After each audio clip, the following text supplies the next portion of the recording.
В прошлом видео мы с вами рассмотрели все концовки игры No, I'm Not a Human, а сегодня взглянем пристальнее на персонажей игры. Всего их у нас 56 штук, и большинство из них связаны между собой. Мы с вами изучим эти связи, а также пасхалки игры. Посмотрим, чем заканчиваются ветки персонажей, и вникнем в главный сюжет.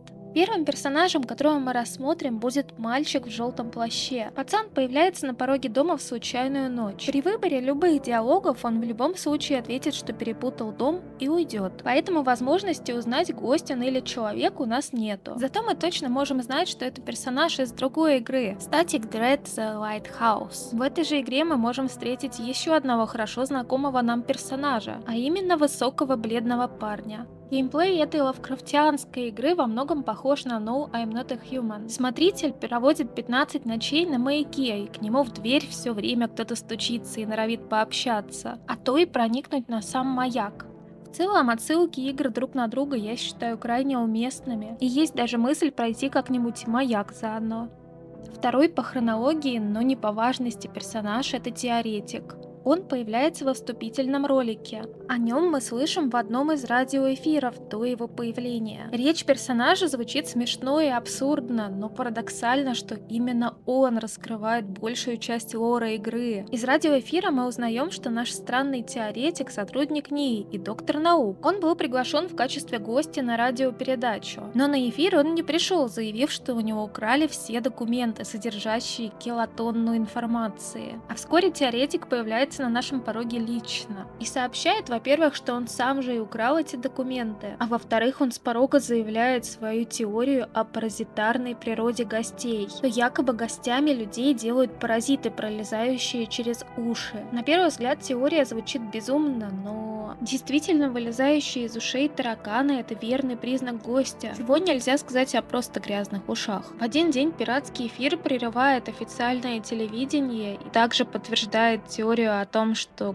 гости носят в ушах паразитов. Хотя большинство персонажей не воспринимает это всерьез. Тот же линчеватель при выборе жертв руководствуется только тем, что услышал по телевизору от официальных источников. Более того, если позвонить в КЧС и спросить их про такой признак, как уши, то они не дадут четкого ответа. По версии теоретика, правительство захвачено гостями, и они специально дают нечеткие, ненадежные признаки, которые есть у большинства людей, чтобы стравливать людей друг между другом. Дальше он немного сам себе противоречит, то утверждая, что КЧС носит костюмы, чтобы не заразиться мозговым паразитом, то задумываясь о том, что КЧС и есть гости и носят костюмы, чтобы никто не мог увидеть, что под ними. Запомните эти факты, позже мы к ним вернемся, а пока рассмотрим теоретика поближе. Он может быть либо гостем, либо человеком. Определяем мы это по фотографии ауры, либо по рукам. Как и у большинства персонажей, у него есть особая озвучка, которую можно услышать, подойдя ночью к кухне.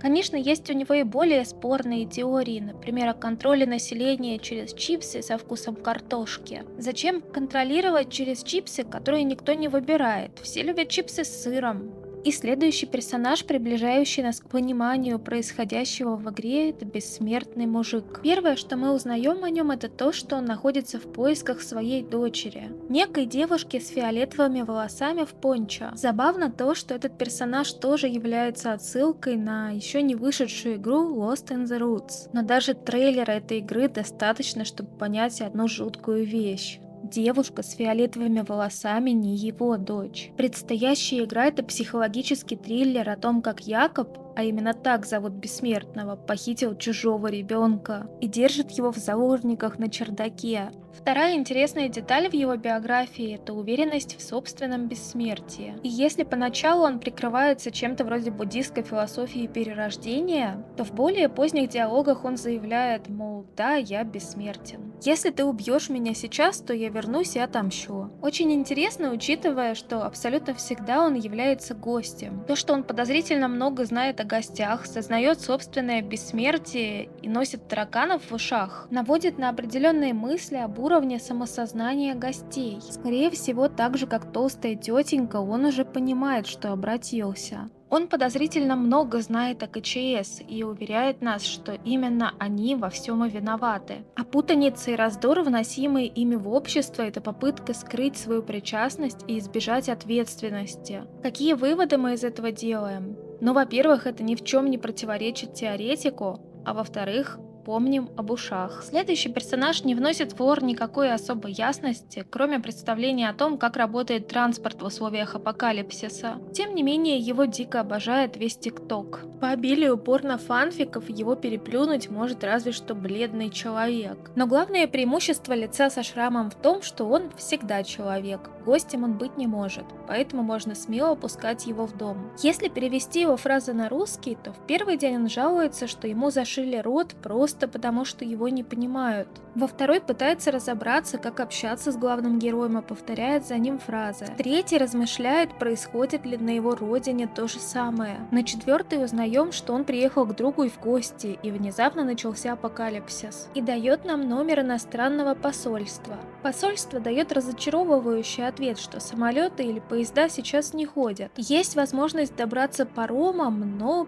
с паромами тоже проблема. Солнце отражается от воды, и экипаж не может выдержать такой сильной жары. После небольшой перепалки становится ясно, что лицо со шрамом никто забирать не собирается. И забота о нем ложится на наши мужественные плечи. На пятый день кто-то объясняет ему, что поезда все еще ходят. Сомнительная информация, учитывая, что в посольстве нам сказали обратное. Тем не менее, поверив этому анонимному добродетелю, лицо со шрамом отправляется на вокзал, прощается с нами. Дальнейшая его судьба, увы, остается загадкой. Кстати, если подслушать его ночное бормотание, то можно разобрать, что он разговаривает по-грузински.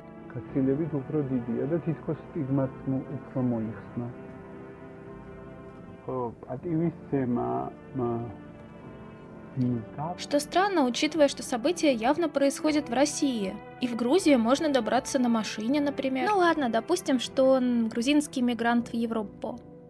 А мы с вами вернемся к раскрывающим лор персонажам. Посмотрим, что скрывает парень в куртке. Учитывая, что апокалипсис у нас тепловой, и все дико страдают от жары, сразу понятно, что он какой-то странный. Он сильно страдает от холода и не может согреться даже на солнце.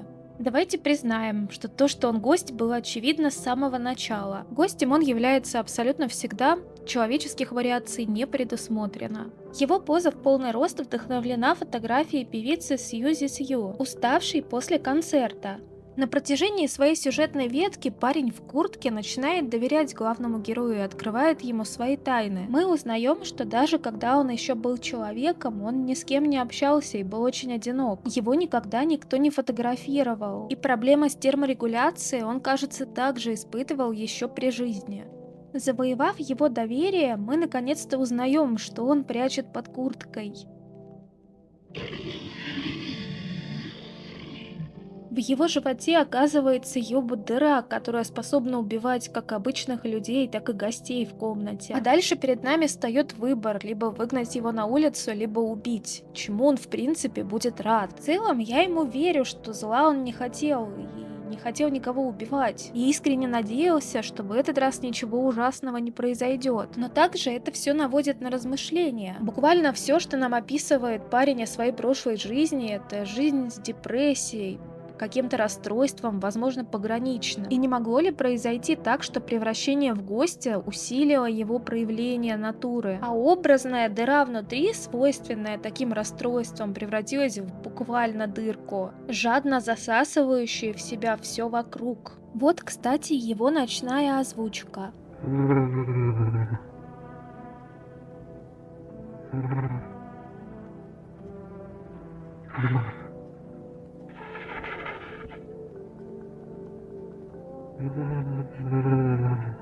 Ну вот, такими темпами мы с вами разобрали всего 5 персонажей из 56. Я постаралась отыскать о них как можно больше фактов и подумать самой над сюжетной линией игры. Думаю, каждый воспринимает ее все же по-своему, и вам будет интересен мой взгляд. Это был пробный формат видео. Напишите, пожалуйста, в комментариях, интересно ли вам и стоит ли продолжать делать такое. И думаю, если это кому-то интересно, то можно будет разобрать еще 51 персонажа. Ну, а на этом все. Всем пока. Ой, кстати, небольшое послесловие. Пока я это все монтировала, узнала, что грядет большое обновление и будет целых 12 новых гостей. Верим, надеемся, ждем. Все, теперь точно пока.